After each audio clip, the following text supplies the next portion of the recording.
अस्सलाम वालेकुम दोस्तों, मेरा नाम है लियो। मेरे साथ हमेशा की तरह मौजूद है दाऊद और आप देख रहे हैं इस वक्त क्रिकेट लवर अली शो को। कैसे देखना बनता है दोस्तों, लोग बात करने जा रहे हैं, बात करेंगे जी आज आपके साथ टॉप न्यूज का सेगमेंट आपसे शेयर करेंगे। नंबर 1 पे लोग बात करने जा रहे हैं, जो हमारे पास अपडेट आ रही है वो आ रही है पाकिस्तान टीम के हवाले से। भाई पाकिस्तान टीम जा रही है वेस्ट इंडीज, क्या कहानी है वो आपको बताएंगे। बात करेंगे आईसीसी के हवाले से, उन्होंने अच्छी खबर दे दी है ओडीआई को लेकर। क्या खबर है भाई, बड़ी गुड न्यूज है, वो आप लोग से शेयर करेंगे। शाहिन अफरीदी अब आपको एक और लीग में दिख सकते हैं, वो कौन सी लीग है बल्कि दिखेंगे उसमें, उसके बारे बात करेंगे। बेसबॉल का एरा हुआ एंड, पहले गया कप्तान अब गया कोच, क्या कहानी हुई है जरा इसको बात करेंगे। इंडिया के ऊपर भाई बहुत प्रेशर है अगेंस्ट जिम्बाब्वे और पाकिस्तान के पास एक स्लाइटली सा चांस और होप अलाइव है। जो आपने खेलने के लिए जाना है, आपको पता है कि होने के लिए जा रहा है अमेरिका के अंदर, जो है वो होने के लिए जा रहा है ओलंपिक्स, तो वहां पर आपने जाना है, तो वो उसके लिए क्या कहानी आ रही है उस सवाल से बात करेंगे। होल्डर के हवाले से बात करेंगे कि उन्होंने रिटायरमेंट का ऐलान कर दिया भाई, किस फॉर्मेट से चले गए वो आपको बताएंगे। पाकिस्तान क्रिकेट बोर्ड ने न्यू कोच हायर कर लिया है, कौन है वो भी आपको बताएंगे। तो अगर आप हमारे चैनल पर पहली बार आए, चैनल को सब्सक्राइब करें और साथ लेकर जाना। बात का आगाज करते हैं नमोन खबर के साथ जो हमारे पास आ रही है। तो दाऊद साहब फाइनली पाकिस्तान का जो कैंप लगा हुआ था पिंडी में वो इख्तिताम पजीर हो गया। अब कल जो है वो पाकिस्तान की टीम जो है वो इस्लामाबाद एयरपोर्ट से रवाना हो रही है वेस्ट इंडीज के लिए। भाई देखिए, बिल्कुल पाकिस्तान का बहुत बड़ी असाइनमेंट है, जहां पर पाकिस्तान ने वेस्ट इंडीज जाना है। बाबर आजम की कोचिंग में पाकिस्तान टीम ट्रैवल कर रही है। पाकिस्तान का कैंप लगा हुआ था रावलपिंडी में, जहां पे पाकिस्तान टीम ने 2 दिन का एक प्रैक्टिस मैच भी खेला, जिसमें एक की कप्तानी बाबर ने की, आगा ने खेली, एक में आगा ने की। हमने देखा कि सरफराज अहमद भी प्रेस कॉन्फ्रेंस के लिए आए थे और भी बाकी मीडिया के लिए कहा कि खाली आप व्यू कर सकते हो, इंटरव्यूज खाली आज और कल के लिए अवेलेबिलिटी थी।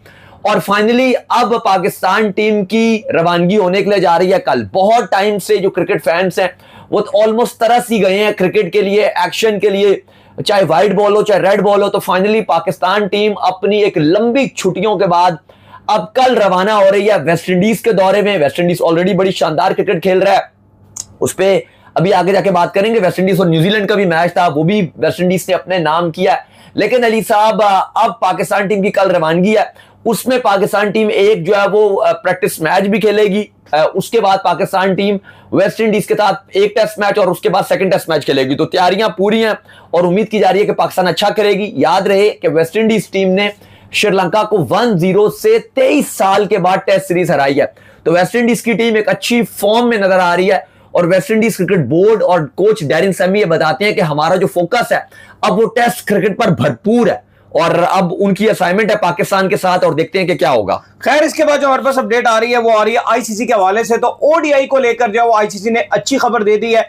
आपको हमने बताया था पिछले दिनों के, खबर ये आ रही है कि आईसीसी जो है वो ओडीआई को शायद रिड्यूस कर दे, 40 ओवर तक जो है इसको लेकर आए। लेकिन भाई, और हम साथ आपको ये भी कह रहे थे अगर ऐसा करता है तो ये डिजास्टर साबित हो सकता है। लिहाजा आईसीसी ने ओडीआई के साथ कोई भी छेड़छाड़ ना करने का फैसला किया है, जिसका अब ये मतलब है कि भाई ओडीआई जो फॉर्मेट है वो 50 ओवर में ही होगा। कितनी बड़ी बात है। देखिए, ये मैं समझता हूं कि खुशखबरी होगी, क्योंकि जब हमने ये रिपोर्ट खबर भी दी और जब ये खबर आई, एक बड़े अखबार ने ये खबर दी थी और उसने ये रिपोर्ट किया कि जो एजेंडास हैं आईसीसी का, उनमें ओडीआई फॉर्मेट के साथ भी छेड़खानी के हवाले से अपडेट्स आ रही हैं और बहुत ज्यादा छेड़खानी होने जा रही है। छेड़खानी का मतलब यह है कि पूरा फॉर्मेट को खराब कर दिया जाएगा। हमने पहले भी बात की थी कि आप जरूर तब्दीली कीजिए ओडीआई फॉर्मेट में, डिफरेंट आपके पास आप कोई रूल्स इंट्रोड्यूस करवा सकते हो, उसमें कोई इशू नहीं है। लेकिन अगर आप ये कहते हो कि या तो ओडीआई फॉर्मेट को 40 ओवर का कर दिया जाएगा या दूसरा प्रपोजल यह है कि 20-20 ओवर की 2 इनिंग्स खेली जाएंगी, इसको इस तरह से डिवाइड कर दिया जाता है, वो फिर एक क्रिकेट खराब हो जाएगी। वो आप ओडीआई को बिल्कुल मुकम्मल तौर पर खराब कर दोगे। अच्छा, पहले जो वनडे एक फॉर्मेट खेला जाता था, अगर आप 80s की बात कर लो, उस टाइम तो ये 60 ओवर का मैच होता था। वनडे मैच जो 50 ओवर का होता है वो 60 ओवर का था, उससे कम करके इसको 50 कर दिया गया। लेकिन ठीक है, 50 ओवर जब आपने किया तो उस टाइम क्रिकेट को आप थोड़ा सा तेज करना चाहते थे। लेकिन अब चूंकि अगर अभी आप मजीद इसको छोटा करोगे तो ऐसा लग रहा है कि फिर आप खराबत की तरफ लेके जाओगे। फिर वो ऑलरेडी उस टाइम आपके पास कोई फॉर्मेट नहीं थे, अब आपके पास छोटा फॉर्मेट है T20। अगर आपको कम क्रिकेट खेलनी है तो T20 फॉर्मेट ऑलरेडी मौजूद है। उस टाइम ऐसा था कि कोई छोटा फॉर्मेट था नहीं, टेस्ट था या फिर आपके पास 60 ओवर का ओडीआई मैच होता था, इसलिए उसको महदूद कर दिया गया था। लेकिन अब आपको अगर छोटा मैच खेलना है तो 40 ओवर की जरूरत नहीं है भाई, फिर आप हिसाब से T20 खेलो, जिसको खराब करने से बेहतर है ओडीआई कि अगर कोई टीम इंटरेस्टेड नहीं है तो T20 फॉर्मेट आपके पास है। तो अब हमारे पास ये अपडेट आ रही है और क्रिक बज़ ने ये खबर छापी है, उनके एक जर्नलिस्ट हैं, उन्होंने ये खबर दी और उन्होंने कंफर्म कर दिया है, क्योंकि आपको पता है आईसीसी इस टाइम सारा इंडियन ही, अगर आप देखो, सेटअप चला रहा है। 99% इस टाइम आईसीसी में कभी भी इतना इंडियंस नहीं था जितना इस टाइम इंडियंस है। और चूंकि क्रिक बस भी आपको पता है कि इंडिया की ही एक प्लेटफॉर्म है, तो सारी जो रिपोर्ट्स होती हैं वो आसानी होती है कि अगर आपकी दोस्ती जारी होती है तो आपको जरा ज्यादा अच्छे बता देते हैं। तो आईसीसी में अब सारे इंडियन है, तो क्रिक बस के पास पहले खबर पहुंच जाती है। उनके जो एक आईसीसी के ओहदेदार थे उन्होंने बता दिया, तो अब ये कंफर्म हो गया कि ओडीआई के साथ छेड़खानी नहीं की जा रही, और ये अच्छी बात है। देखो, मैं बार बार एक बात कर रहा हूं कि अगर आपको कुछ ऐड करना है तो आप कीजिए, कोई मसला नहीं है। जैसे एक बैटिंग पावर प्ले होता था कि 30 ओवर के बाद कभी भी जो बैटिंग टीम है वो पावर प्ले ले लेती थी। दाऊद साहब, ये T20 की अगर आप बात कर लें थोड़ा सा, तो मुझे तो T20 छोटा लगता है। आप 50 को भी छोटा करने पे तुले हुए। T10 की तो अप्रूवल ही नहीं देनी चाहिए थी आईसीसी को, जो उन्होंने अप्रूवल लीगों को भी कराने की दे दी, वो तो बहुत बड़ी ज्यादती है। T20 को भी 25 ओवर का होना चाहिए, 25 ओवर कम से कम होना चाहिए, ताकि आपका फॉर्मेट आगे बढ़े। अगर कोई टीम आउट हो रही है तो वो दोबारा कम बैक कर सके। और यही रीजन है कि जो T10 क्रिकेट जब पेश की गई आईसीसी के पास, माफ करें, अब आप मुझे बताएं, आईसीसी ने T10 क्रिकेट को रिकॉग्नाइज करने से मना कर दिया, और ये बहुत अच्छा काम किया। T10 अगर 10 ओवर की बात करें, 10 ओवर में तो तीसरा चौथा बैट्समैन पैड बांधता रहेगा तो ओवर खत्म हो जाएंगे। वो अगर आपने T10 करना है, आप टेप बॉल जो है आप करा लो, उसमें आप टेप बॉल में इसको रखिए, आप उसको प्रमोट कीजिए, और टेप बॉल में आपने 10 ओवर खेलने हैं, 6 ओवर खेलने हैं, वो ठीक है। ये जो आपकी पूरी प्योर क्रिकेट है, ये 20 ओवर्स इनफ है, इससे नीचे आप अब गेम को नहीं लेके जा सकते। ऊपर जा सकते, नीचे नहीं जा सकते। वो गेम खराब हो जाएगी, फिर वो गेम नहीं रहेगी। ऑलरेडी ब्रॉडकास्ट मैं देखूंगा ना, ये जितने लोग बोलते हैं ओडीआई बोरिंग है, ये वो जैसी 50 ओवर वर्ल्ड कप 2027 आना है, लोगों ने तरस तरस के देखना है। लेकिन बाकी जो मुद्दे हैं आईसीसी वो सारे उठाएगा, और उसमें कहा जा रहा है कि होगा, जैसे WTC है उसके वाले से बहुत कुछ होने के लिए जा रहा है। उसमें 2 टायर सिस्टम पे भी बात होगी, और अगर 2 टायर सिस्टम अप्रूव नहीं होता तो कहा यह जरूर जा रहा है कि जो WTC की टीम्स की तादाद है वो यकीनन तौर पे लग रहा है कि बढ़ाई जाएगी। बाकी 2027 के वर्ल्ड कप के हवाले से कुछ बड़े फैसले लिए जाने हैं, और फिर कुछ खबरें ये भी हैं कि जो कैनेडियन टीम के ऊपर सस्पेंशन लगी हुई है, कहा जा रहा है कि इस मीटिंग में भी वो बरकरार रहेगी, उस पर कोई उनके ऊपर उनको छूट नहीं दी जाएगी, क्योंकि उनके मामला खराब थे तो वो स्टिल रहेगी। तो ये जो मामला है और भी काफी सारे मुद्दे हैं, उनके ऊपर उसी तरीके से बातचीत की जाएगी। खैर, जिसके बाद जो हमारे पास अपडेट आ रही है वो आ रही है शहनशाह अफरीदी के हवाले से, और अपडेट दाऊद साहब शहनशाह अफरीदी के हवाले से ये आ रही है कि उनका जो कॉन्ट्रैक्ट है अब वो लंका प्रीमियर लीग में हो गया है। यानी शहनशाह अफरीदी आपको जो है लंका प्रीमियर लीग में जो है खेलते हुए दिखेंगे। किस फ्रेंचाइज के साथ हुआ है जी उनका? देखिए, लंका प्रीमियर लीग में शहनशाह अफरीदी का कॉन्ट्रैक्ट हो गया, और कैंडी रॉयल्स की टीम है उसके लिए शाहीन खेलेंगे। याद रहे कि लंका प्रीमियर लीग का आगाज 17 जुलाई से श्रीलंका में हो रहा है, और अब शहनशाह अफरीदी को भी दिखेगी तो, हाँ जी, वो भी दिखेगी। और मजे की बात यह है कि शहनशाह अफरीदी तो अब खुली लीग्स खेलेंगे, क्योंकि वो सेंट्रल कॉन्ट्रैक्ट में जो जिस कैटेगरी में है वो वनडे और T20 वाले फॉर्मेट की कैटेगरी है, जिसका नाम BC है। तो वहां पर अब आपको खुली आप जो वो अब आप लीग्स जो वो खेलने की आपको इजाजत मिल जाएगी। कैटेगरी के नाम तो सोच के रखना, लेकिन अब आपको खुली अब आपको अलाउ किया गया कि आपने जितनी लीगें खेलनी है इस कैटेगरी में, ठीक ठाक उनको लीग्स मिलेंगी, तो कोई इशू नहीं है। और अब वो लंका प्रीमियर लीग में भी एक्शन में दिखाई देंगे, अगर बिग बैश का होगा कॉन्ट्रैक्ट उसमें भी जाएंगे, उनको जो मिलेगा वो अब जाएंगे। खैर, इसके बाद जो हमारे पास अपडेट आ रही है वो अपडेट आ रही है ब्रेंडन मैकलम के हवाले से, और अपडेट ये आ रही है कि इंग्लैंड ने भजन जो ब्रेंडन मैकलम थे उनको अब जो है वो सैक कर दिया है। इंग्लैंड ने उनको जो है वो टेस्ट से इलादा कर दिया, और आपको पता है कि बेन स्टोक जो है ये भी चले गए थे, और इन दोनों का जो मिलकर जो डोयो था वो बड़ा शानदार था, और उसने इंग्लैंड की टेस्ट क्रिकेट को बड़ा अरूज बख्शा। बैस बॉल करके जो इन्होंने इस टेस्ट क्रिकेट को जो एक नई बुलंदियों की तरफ लेकर गए। लेकिन अब इंग्लैंड क्रिकेट बोर्ड जो है वो अपनी राय जुदा कर चुका है जिनसे। देखिए, बिल्कुल फैसला हो गया है। पहले तो बेन स्टोक्स का पहले ही फैसला हो गया था कि वो टेस्ट क्रिकेट क्या तमाम क्रिकेट को खैर बात कह रहे हैं, और अब आज फैसला ले लिया इंग्लैंड ने। कल जो है वो इंग्लैंड ने इंडिया को 4-0 से व्हाइट वॉश किया, और बहुत ही शर्मनाक किस्म की हार भारत को जरूर मिली और बड़ी सेलिब्रेशन चल रही थी। लेकिन साथ ही इंग्लैंड ने अनाउंस कर दिया कि अब ब्रेंडन मैकलम सिर्फ ODI और T20 यानी व्हाइट बॉल के ही सिर्फ कोच रहेंगे। जो रेड बॉल है वहां पर वो किसी और कोच को जो है वो लगाएंगे, और आई थिंक ये फैसला ठीक भी है। मैकलम को काफी टाइम दिया गया, और अब कुछ टाइम से इंग्लैंड की जो परफॉर्मेंसेज है वो बड़ी खराब होती हुई नजर आ रही है रेड बॉल में, और अभी न्यूजीलैंड से भी ये कुछ खास नहीं कर सके, तो ठीक है आप किसी और को कोच लगा लें, लेकिन व्हाइट बॉल में आपको अप्रोच चाहिए मैकलम वाली अग्रेसिव सोच, आपको ये ODI और T20 में ज्यादा अच्छी लगेगी। तो उनको कहा गया कि ODI और T20 में वो कोचिंग करेंगे, और उनको बरकरार रखा जाएगा। 2027 वर्ल्ड कप तक उनको खुली छूट दी गई है कि आप रखें, उसके बाद फिर दोबारा से फैसला किया जाएगा। लेकिन फिलहाल फुल फोकस अब मैकलम का ODI पर होगा। अलबत्ता टेस्ट में अब वो कोचिंग नहीं करेंगे, यानी कि जो पाकिस्तान और इंग्लैंड की सीरीज है, उससे पहले इंग्लैंड अपना नया कोच लगाएगा। खैर इसके बाद जो अपडेट आ रही है जी हमारे पास वो आ रही है इंडिया के हवाले से, और खबर जो है ये सामने आ रही है कि भाई जिम्बाब्वे अब जो है वो इंडिया ने चले जाना है और जिम्बाब्वे के खिलाफ इंडिया ने सीरीज खेलनी है। इस टाइम इंडिया बहुत ज्यादा प्रेशराइज है, क्योंकि इंडिया की अगर आप बात करें आयरलैंड से 2-0 हो गया, फिर अगर इंग्लैंड से बात करें तो 5 मैच हुए, एक में बारिश हो गई, 4-0 यहां पर हो गया, यानी कि 7 में से अपने 6 मैचेस वो हार चुके हैं। और अब उनका दौरा है जिम्बाब्वे जो है वो शुरू होने जा रहा है, जो कि लगभग 23 जुलाई को उनका जो है वो पहला मैच जो है दौरा जिम्बाब्वे का जो है वो खेला जाएगा। तो दाऊद साहब कितना प्रेशर में इंडिया और ये पाकिस्तान को बेनिफिट हो सकता है? देखिए बिल्कुल 23 जुलाई से इंडिया और जिम्बाब्वे की सीरीज का आगाज होगा। 23 जुलाई, 25 जुलाई और 26 जुलाई को 3 T20s हैं। अभी ओडीआई अलबत्ता उन्होंने इंग्लैंड से खेलने हैं, जो उनकी ओडीआई की टीम है वो इंग्लैंड में ही मौजूद रहेगी। जाहिर है अभी वो ओडीआई पहले खेलेंगे और उसके बाद फिर जो बाकी जो प्लेयर अगर T20 का पार्ट है वो चले जाएंगे। लेकिन नहीं साहब, इस टाइम इंडियन टीम इंतहाई ज्यादा प्रेशर में नजर आ रही है। अच्छा, कुछ तो तब्दीलियां भी की जा रही हैं उनके स्क्वाड में भी, और ऐसा लग रहा है कि सर मंडवाते ही ओले पड़े, किड्सम बहुत ज्यादा हो रहा है। रवि बिश्नोई को पहले हटा दिया गया था, उनको दोबारा स्क्वाड में लाया जा रहा है। वरुण चक्रवर्ती अनफिट हो रहे हैं, हर्षद राणा जो हैं वो भी अनफिट हैं, वो भी बाहर हो रहे हैं। उनकी एक प्रिंस जो है उनको दोबारा से टीम के अंदर शामिल किया जा रहा है।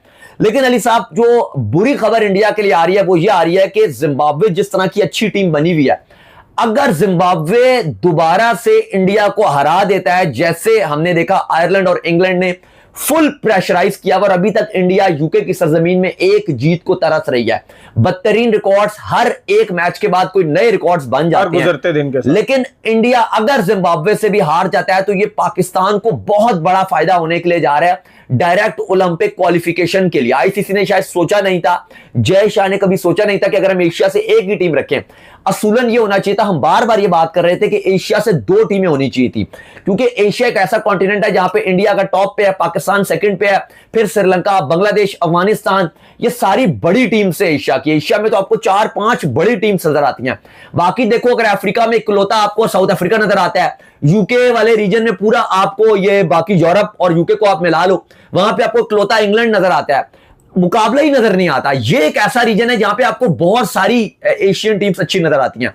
असूल ये होना चाहिए था कि जैसे फीफा में भी होता है या बाकी में भी होता है कि कुछ जो बड़े कॉन्टिनेंट्स की टीम ज्यादा होती हैं, छोटे कॉन्टिनेंट्स की टीम्स कम होती हैं, तो आपको एटलीस्ट ये होना चाहिए था कि एशिया की टॉप 2 टीम्स आएंगी और बाकियों की एक, कुछ इस तरह से सेटअप बनाना चाहिए था। लेकिन उनको पता था जय शाह को कि इंडिया तो एशिया पर ऊपर ही रहेगी, तो उन्होंने इस वजह से ठप्पा लगा दिया था। लेकिन अब चीजें खराब होती हुई नजर आ रही है। अगर इंडिया जिम्बाब्वे से हारता है, 2-1 हारता है या कुछ और जो भी रिजल्ट्स निकलते हैं, क्योंकि जिम्बाब्वे टॉप 10 में नहीं है, इसकी वजह से इंडिया की रैंकिंग ऑलरेडी कल नंबर 1 जा चुकी है, नंबर 2 पे आ गए।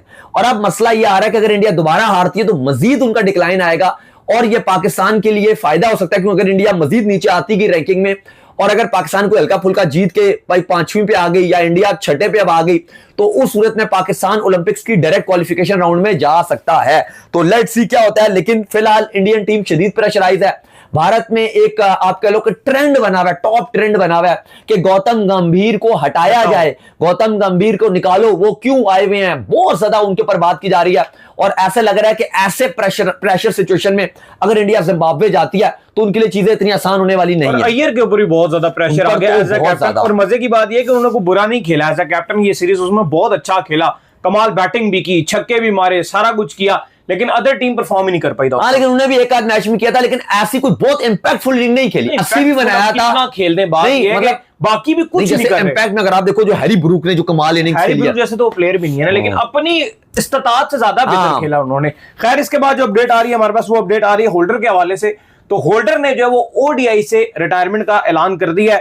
काफी लंबे अरसे तक जो है इन्होंने वेस्ट इंडीज को संभाले रखा, काफी खिलाड़ी आए गए, कोई किधर जाता रहा, कोई लीगें खेलता रहा, कोई कुछ करता रहा। जब वेस्ट इंडीज के पास कोई ऑप्शन नहीं बचा था, होल्डर टेस्ट T20 होगा, होल्डर आएगा, ओडीआई होगा, होल्डर जाएगा।